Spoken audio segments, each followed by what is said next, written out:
Good afternoon, guys. So in this session of the course Trouble E Trouble 2, Lecture 6, we're going to be talking about a three-phase AC circuits. But let's first do a quick review of what we have covered so far, so that we refresh our memory.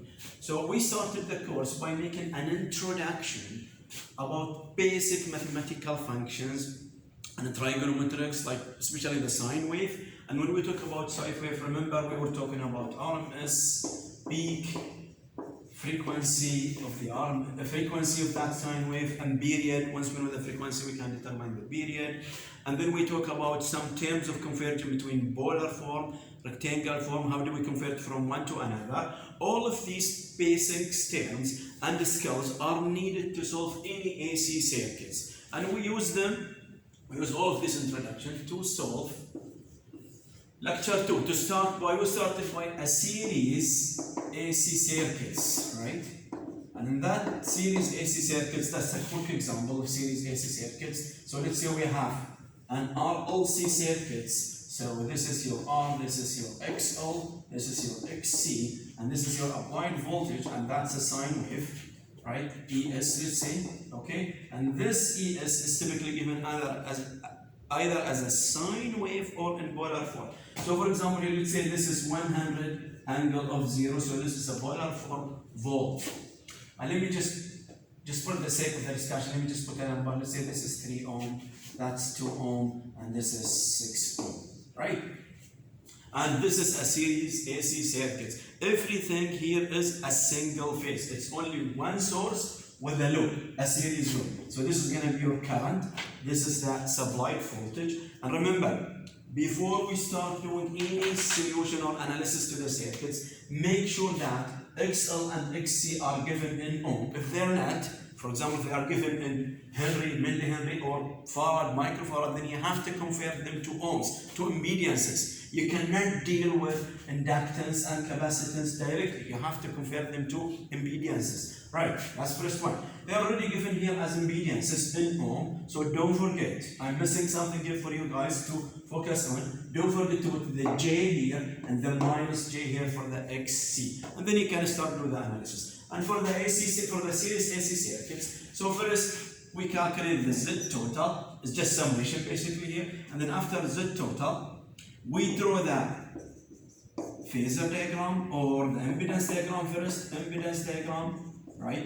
An impedance diagram, right? You have to draw the resistance XL, XC, and the Z total. And once we draw it, then we typically look for the currents. And here we're just using Ohm's law. The currents here is nothing but ES over Z total. And remember, everything here is polar, right? There is an angle and magnitude, as we did before, right? So this is the I current or source current, and since it's series, it's only one current for all of them, right? So that's current, and then after we get the current, we can determine the voltage per every element. So this is gonna be VR, this is gonna be VL, and this one is gonna be VC, right?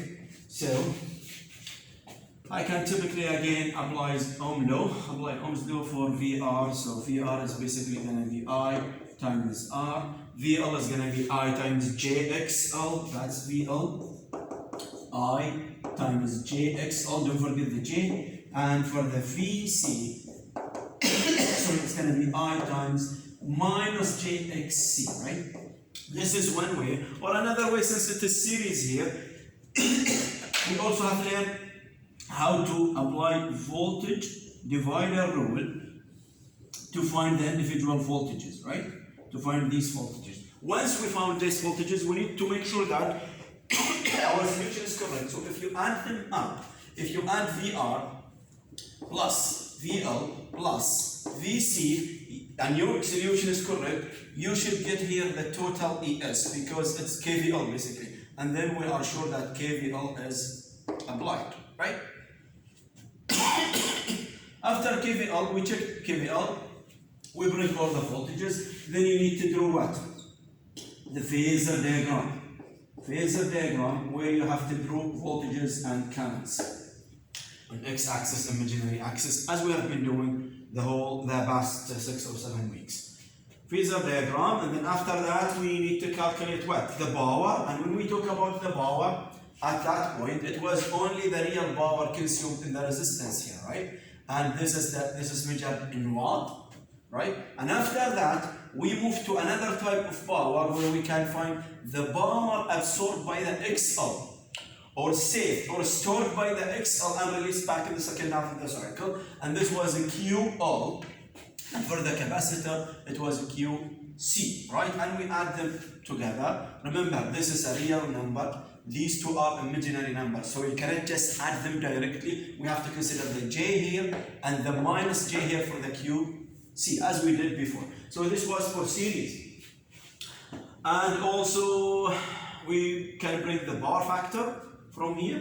So the power factor here is basically cosine of theta of Z total, or cosine of theta voltage, source voltage, minus theta current, that current, or power over total S, total apparent power, right? This is how we find the power factor. And remember, we always think about lagging or leading from the first look to the circuit. If it is a pure series like this one, we can directly determine whether it is going to be lagging or leading. Basically, we look for the higher impedances among the RLC here between XL and XC. As all XC is higher here, so it's going to be leading power factor. If XL was higher, then it would be lagging power factor, right? So this was about the series circuits. And then after that, we move from the series circuits to parallel circuits. Parallel circuits, and again, let me just put a quick example here of parallel circuits, parallel AC circuits, right? Let's say this is parallel, so I have a source here again, and now this is my resistance, my inductance, my capacitors, and since it's parallel, all the voltages here are nothing but ES, right? And let's say this ES now is given as a sine wave, so ES, let's say it's 141, for example, sine of omega t plus 20, for example. So now the angle of ES is at 20, is not 0 in this example. And this is a sine wave. So first step, you cannot use sine wave directly to do the analysis, the solution of the circuit. You have to convert the sine wave to polar form. In that polar form, we're dealing with the RMS. Remember, since this is sine, this is the peak of the sine. So you want to bring RMS, that's 141, it's the peak over root of 2. And the angle here will be 20. This is going to be your source voltage here, right? So let's say this is R, just for the sake of the solution, I'm just going to put some numbers here. Let's say this is 5 ohm, let's say this is 10 ohm, and let's say this is 20 ohm. And again, don't forget the J and minus J for the XL and XC. So this is basically J, this is basically minus J for the capacitor. And now, as we said, it's parallel, so it's the same voltage in all of them. Now this is going to be your total current, or IS. This is the current here in the resistance. This is the current here in the XL, so I'm going to call it IL. And this is the current here in IC, right? Okay. So what we usually solve in parallel circuits. So this is now number 3, parallel AC circuits. Now, we started by calculating here the total admittance, right? So first go and bring the total admittance, which is opposite to the total impedance, right? So once you bring total admittance, you can bring Z total. Right, what else? After total admittance, you're going to be asked to draw the admittance diagram. So in the admittance diagram, we have to draw the opposite of the resistance, 1 over R, which is conductance, G. The opposite of the XL, 1 over XL, which is susceptance, PL. And the opposite of the XC, which is 1 over JXC, which is BC, susceptance of the capacitance, right? And the total admittance. After that, we know the voltage is the same, and the voltage is given in this question. So we can calculate the current, right? Now the current here, the total current, IS by Ohm's law, right?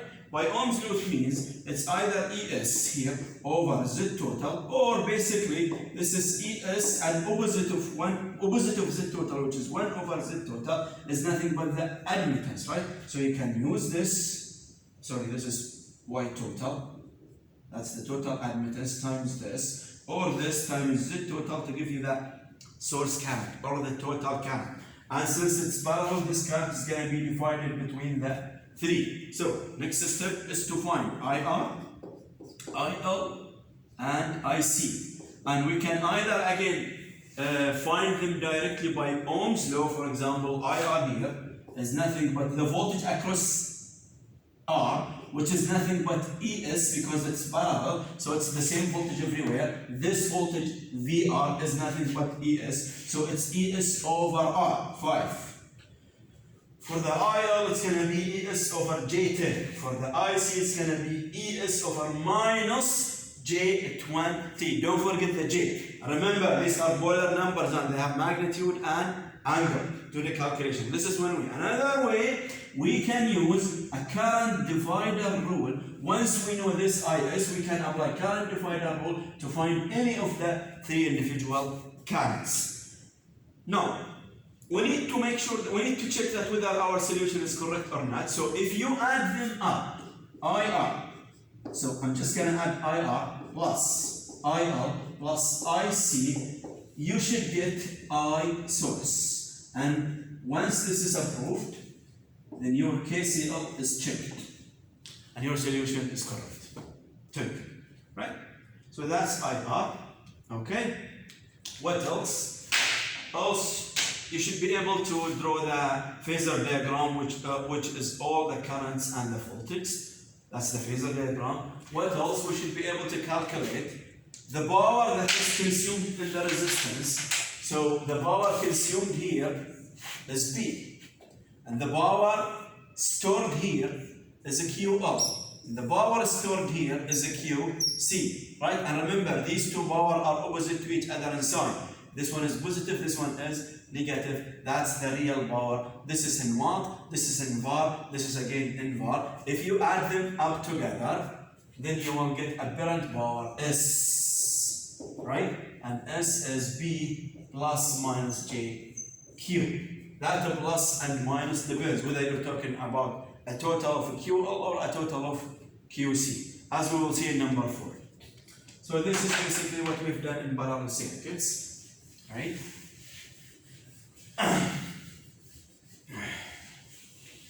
Yeah, you can pause the video anytime, guys, to take notes or just take a screenshot or whatever, right? But we have done all of these before the midterm. So this was number 3, and then after that we discussed the individual powers in single phase AC circuits, right? And here, just a quick review. Remember, we said we have different or mainly 3 types of power here. We talked about them, right? And we made a table, and we talked 2 or maybe 3 examples on this. P, which is the real power, or a true power, or average power, or watt power, or active power. That's the power that is typically in our circuits consumed in the resistive element only. And this is in watt. So this is in watt, right? Okay? And how do we calculate it? As we learn from circuit 1 and also from the beginning of circuit 2. That's a real power. So you have to say it's I times R, but this is I squared, and it's not any I. It is the current across that resistance. The current across a certain resistance square times the value of that resistance will give you the power that is consumed in that resistance. You cannot take the source current. No. The source current could be correct if it is only series circuit. But make sure it's always the current that is inside that resistance, that flows in that specific resistance. Now, another method or another formula is V squared over R, right? And again, it's not only any voltage, no. It's the voltage across that resistance, V square over R, or V times I. And again, not any V, not any I, no. It's the voltage across that resistance and the current which is flowing through that resistance. If you multiply them together, you will get the power that is consumed in that resistance. Okay? Q. A Q could be QL or QC. So this is the reactive power that is absorbed by the imaginary element or the inductance of the inductive impedance or capacitive impedance, XL and XC, right? And remember, these are imaginary numbers, so we typically use JQL minus JQC. And in order to find the Q, we can use the same formulas here basically, but definitely not for R, because the Q is not related to R. Q is related to either XL or XC. So in general, let me call it X. So Q will be I square times X, not I. Which I? Not any I. The I that flows through that X, whether it is XL or XC, or V square over X. Again, not any voltage, no. The voltage across that X, right?